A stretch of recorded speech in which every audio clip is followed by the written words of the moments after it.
Dilemas. Suas palavras passaram pelas sombras entre ela e a porta, e além dela, ela escutou, esperou, e nada aconteceu. Bem, valeu a pena tentar. Ela disse com um encolher de ombros. Meio que esperava que ele fosse um pouco pervertido, e viesse até mim essa noite. Ela murmurou com aborrecimento sob sua respiração.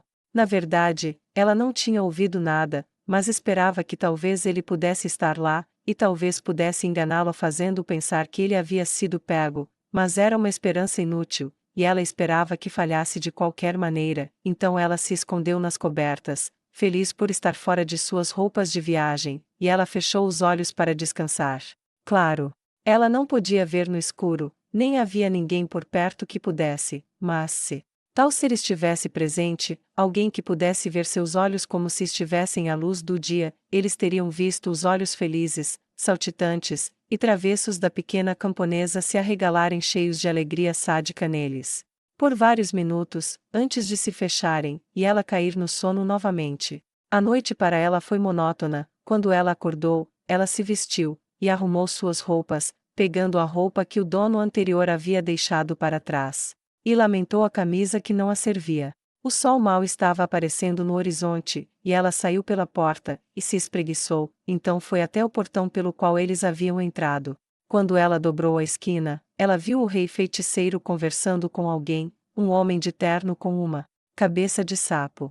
Muito estranho. O Serumenhan, se ele percebeu que ela estava lá, não se importou em reconhecê-la, ele simplesmente entrou no buraco na realidade, e desapareceu.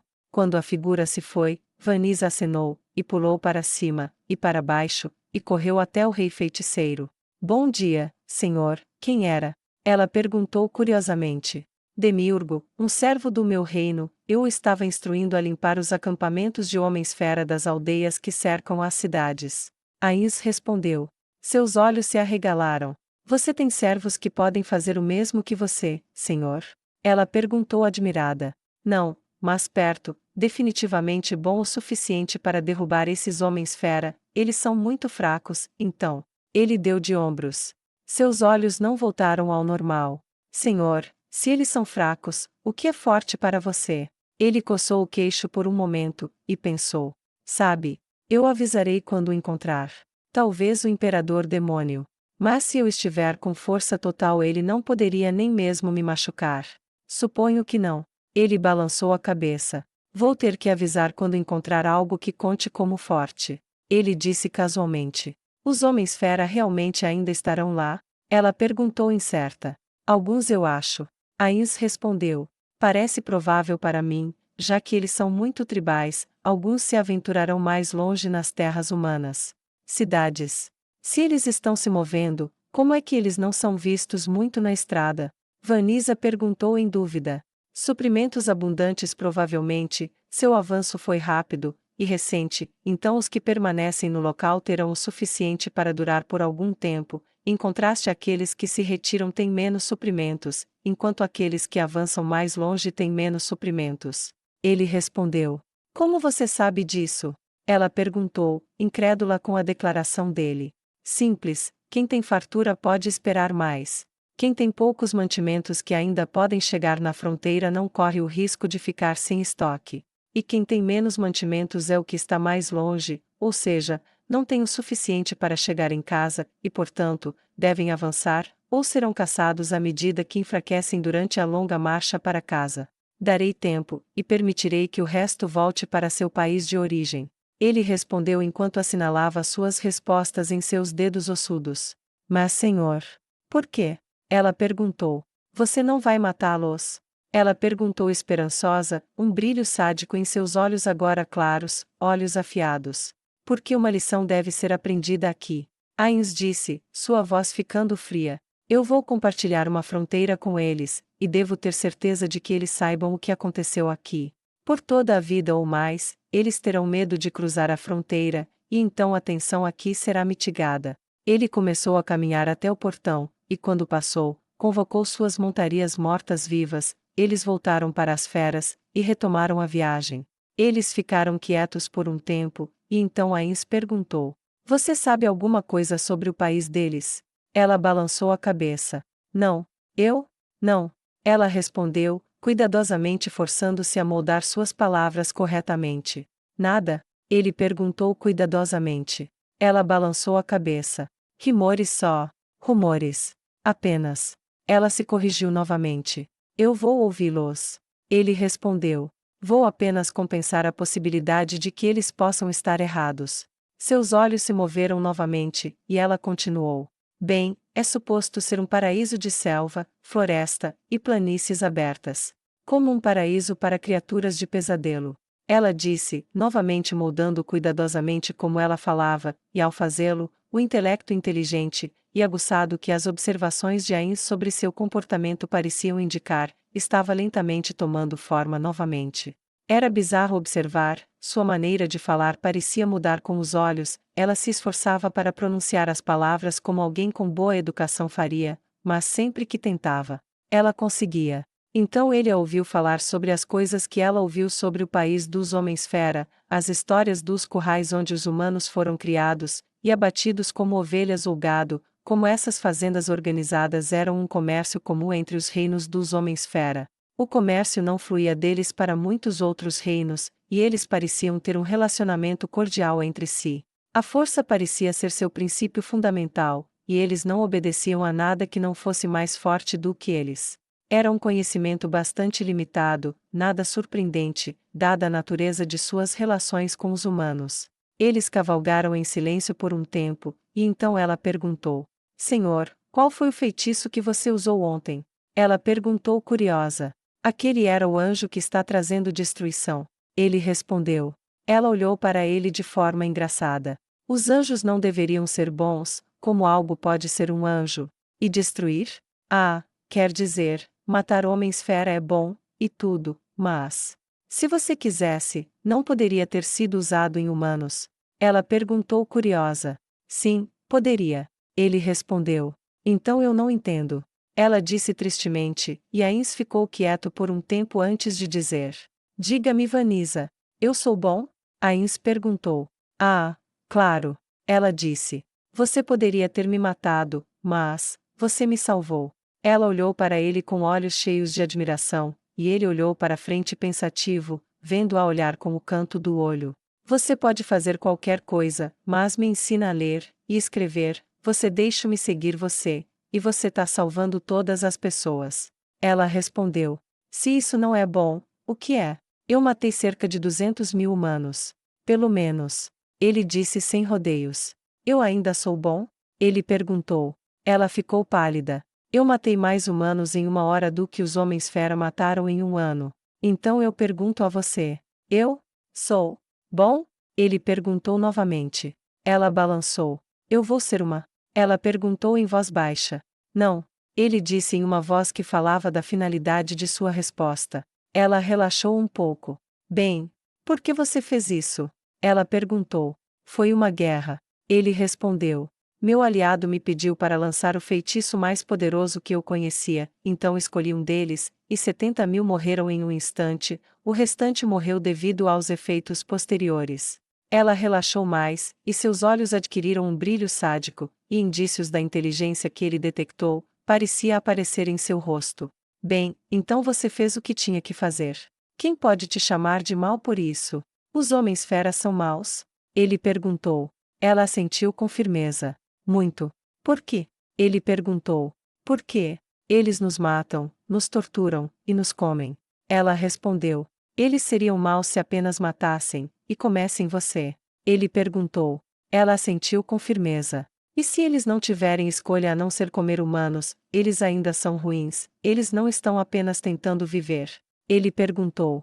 Ela não respondeu. Isso não nos tornaria apenas os vilões que os estão matando apenas por fazer o que eles têm que fazer para sobreviver? Ele perguntou. Ela ainda estava quieta, pensativa. Então a questão é: o que significa ser bom? Ele perguntou. Uma raposa disparou em seu caminho, e Ains apontou para ela. Essa raposa deve comer coelhos, e outras pequenas criaturas para sobreviver. Os coelhos, e outras pequenas criaturas podem pensar nisso como mal, mas ela está apenas tentando viver. Esta é a única maneira de continuar existindo, e alimentando seus filhos, se passarmos de animais para homens-fera. O que muda? Ele perguntou, abrindo as mãos, e convidando a resposta. Ah, não sei. Ela respondeu. Eu sou considerado mal por muitos, e não sem um bom motivo. Eu poderia ter recusado o pedido de meu aliado, poderia ter abandonado meu desejo de independência, poderia ter feito muitas outras escolhas, mas em vez disso matei. Ele levantou uma mão, dobrada no cotovelo, e nivelada com o peito, como se estivesse segurando a opção no lugar. Por outro lado, disse ele, trazendo a outra mão para o lado oposto, eu também alimentei muitos que teriam morrido como consequência, minha ajuda alimentar salvou muito mais vidas do que eu tirei. Quando eu ataquei os homens lagarto, eles não tinham culpa de me prejudicar, mas escolhi tomá-los como meus cidadãos, matei um bom número, mas ao mesmo tempo melhorei a vida dos sobreviventes muitas vezes, alimentando-os, educando-os, e preparando-os para ocuparem um lugar maior no mundo. Deixados como estavam, mais cedo ou mais tarde eles seriam exterminados, se não pelos homens rã com os quais eles guerreavam com frequência, então por outras espécies que são maiores, mais fortes, e mais avançadas. Ao matar alguns, e me apoderar do resto, dei-lhes um futuro que não poderiam ter. Então, qual ato não seria mau? Deixá-los. O que eu não fiz? Ou ajudá-los a crescer depois de pegá-los? Ele perguntou. Ah! Ele podia ver as rodas girando em sua cabeça enquanto ela decifrava todas as coisas que ele disse. Talvez eu seja mau. Mas esse mal é direcionado para um fim positivo, um desejo de que as coisas sejam melhores do que eram antes. Se o mal é direcionado para um objetivo bom, ainda é mal. Ele perguntou. Ah, não vejo como. Ela começou, mas parou ao considerar a escala da vida perdida. Primeiro diga-me uma coisa, disse ele. O que significa a palavra bom? Os cascos dos cavalos mortos-vivos estalaram, e bateram enquanto se moviam ao longo da estrada de terra através do campo gramado aberto, e por um longo tempo ficou em silêncio. Ele se perguntou por um tempo se ela havia desistido, mas uma olhada em seu rosto mostrou que ela ainda estava pensando. Bem, os sacerdotes dizem que significa fazer o que os deuses dizem. Ela respondeu. E se os deuses ordenassem que você matasse aqueles que você amou antes, isso seria bom? Ele perguntou. Ah, não sei. Ela respondeu hesitante. Por que não? Não é uma ordem deles. Ele perguntou. Ela fez uma pausa. Deveria ser, mas. Os deuses não diriam isso, então. Não é? Eu ouvi os ensinamentos dos sacerdotes, eles rotineiramente justificam o extermínio de demi-humanos, ou até mesmo matar humanos inocentes por sua noção de um bem maior, e eles citam os ensinamentos de seus deuses para fazer isso. Eles afirmam um lugar especial para si mesmos, conforme dirigido por seus deuses, e qualquer um fora dele tem que morrer. Eu conheci goblins, e homens-lagarto, e muitas espécies, e embora eles sejam de uma carne diferente da sua, eles têm esperanças, sonhos, amores, medos, e eles só querem viver como você, e lembre-se, eu sou um morto-vivo, seus deuses ensinam que eu sou mau, e devo ser derrotado. Só porque eu existo. Ele respondeu. Oh! Ela franziu o rosto, mas então se iluminou, e disse. Mas é meu Deus agora, aqueles deuses não fizeram nada por ninguém quando os homens-fera vieram, então não me importo com o que seus sacerdotes vão dizer. Ele riu. Bem, se eu lhe desse duas instruções completamente opostas, uma para matar uma pessoa que você sabe ser inocente de ter machucado alguém, e uma instrução para proteger alguém que nunca fez mal a ninguém. Eu sou bom ou mal? Ela ficou quieta novamente. Então é bom porque os deuses o ordenam. Ou é ordenado porque é bom, ou os deuses são totalmente irrelevantes para a questão, e bom significa algo diferente. Ele perguntou a ela podia senti-lo sorrindo para ela mesmo sem rosto. Certo, senhor, o que você está tentando dizer? Ela perguntou. Se eu não sei, como você descobriria? Ele perguntou. Ela fez beicinho para ele, e ele riu, jogando a cabeça para trás, sua mandíbula esquelética balançando enquanto ele encontrava grande humor no momento. Eu não rio de você, Vanessa, eu estava apenas lembrando de um dos meus amigos que costumava fazer isso comigo. Você me lembrou da minha própria reação a algo que ele disse há tanto tempo, e foi revigorante. Ele deu um tapinha na mão dela, ela não ficou tensa quando seus ossos mortos-vivos, e sem carne a tocaram. Te digo que o que chamamos de bom e mal são rótulos, chamamos de boas as coisas que beneficiam os seres vivos. melhorando suas vidas, sua saúde, sua felicidade. Chamamos coisas de más quando são prejudiciais a essas coisas. Nós mesmos temos que distinguir o certo do errado. Bem, os homens fera podem seguir seus próprios deuses, enquanto os humanos têm seus próprios deuses, e você tem um Deus próprio. Se todos dissermos coisas diferentes sobre o que é ser bom, então a palavra bom perdeu todo o significado. Na verdade, significa o que quer que esteja no comando queira que ela signifique em um determinado momento. Não é muito útil chamar algo de bom ou mal nesse caso, não é? Ela balançou a cabeça, e ele continuou. Então, para que o bem e o mal tenham significado persistente e valioso, temos que examinar os resultados de nosso comportamento e determinar o que é bom com base nisso. Ele disse com uma voz razoável. Afinal, isso é pelo menos algo que você pode dizer que é mensurável. Ela pensou por um momento. Mas, e se você estiver errado? Sua voz tinha um ar curioso, mas seu rosto era intenso enquanto ela absorvia o que ele estava dizendo. Então você aprende com isso. Ele respondeu. Então faça algo diferente da próxima vez. Se as consequências de uma escolha mudarem, então se é bom ou não, também mudará se definirmos o bem como enraizado no benefício positivo para esses seres vivos. Ele disse pacientemente. Mas, e se não houver consequências, não machuca nem ajuda ninguém? Ela perguntou. Ele encolheu os ombros. Então não é realmente uma questão de bom ou mal, é? Afinal, isso é tudo o que realmente queremos dizer, que fizemos algo para impactar outra pessoa, e eles estão melhores ou piores como resultado, e se nada mudar, então não importa, e não temos motivos para nos preocupar com a escolha. Ah, acho que não. Ela disse. Eles ficaram quietos novamente, e ela falou. Se você pudesse ter poupado todas aquelas pessoas que você matou, e ainda assim conseguir o que queria, você os mataria? Ains balançou a cabeça. Não, eu não procuro uma matança sem sentido. Ela se iluminou. Bem, lá vai você. Veja, você é um rei, você tem que fazer escolhas onde não há nada de bom, não? Ela perguntou. Eu tenho. Ele respondeu. Bem, se você fizer a melhor escolha, menos morrerão, e sofrerão, certo? Ela perguntou. Então, talvez você não possa ser totalmente bom, e também ser um bom rei ao mesmo tempo, talvez você tenha que ser mau às vezes para fazer algo de bom porque o mundo é uma merda. Ela disse, e fez beicinho percebendo que sua resposta não a deixou tão feliz quanto ela pensou que faria quando ela começou. Ele riu. Você pode estar certa. Ele respondeu. Você pode estar certa. Mas, seu servo pode implorar algo a você, por favor? Ela perguntou, parecendo subitamente vulnerável. Ele assentiu. Se você alguma vez, você sabe, ter que me matar. Se eu alguma vez tiver que morrer por alguma coisa por você, por favor, seja rápido. Não vou aguentar mais o que foi feito. Pode fazer isso, senhor.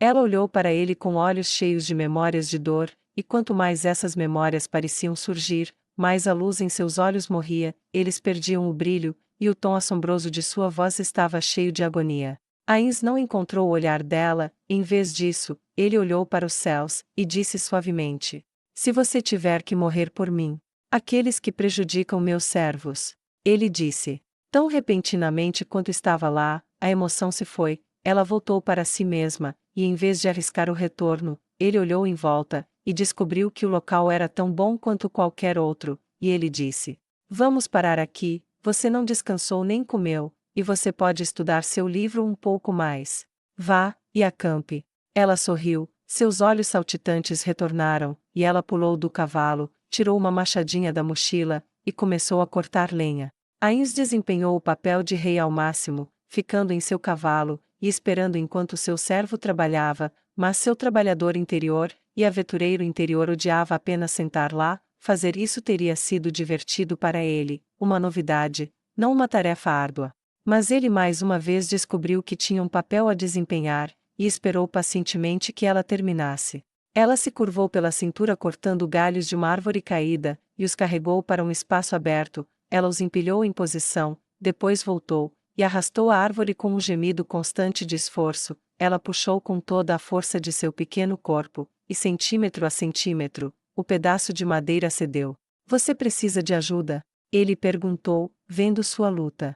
Ela deu a ele um sorriso um tanto cheio de dentes, e disse: Não, senhor, entendi, espere aí, deixe seu servo fazer o serviço. Como você quiser. Ele disse, e ela conseguiu puxá-lo para o lugar, então foi, e encontrou algumas pedras, grandes, e as jogou uma para o lado oposto da árvore, com o feixe de gravetos entre elas. Ele observou enquanto ela cavava um buraco, e empilhava a madeira em forma de pirâmide para o fogo, com bastante mato, e outros materiais secos embaixo para pegar a chama. Em poucos minutos, ela acendeu o fogo. Ela enxugou o suor da testa, e disse: Pronto, senhor, pode relaxar.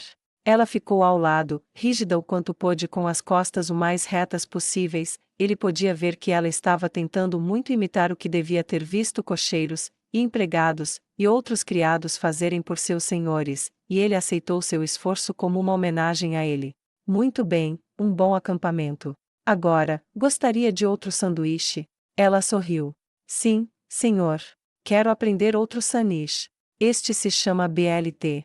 Ele começou, e tirou o que precisava para fazê-lo. Alguns minutos depois, ele estava olhando para as bochechas de esquilo recheadas, e os olhos lacrimejando de alegria. Ou do esforço colocado em mordidas tão enormes, e ele não conseguiu conter o riso.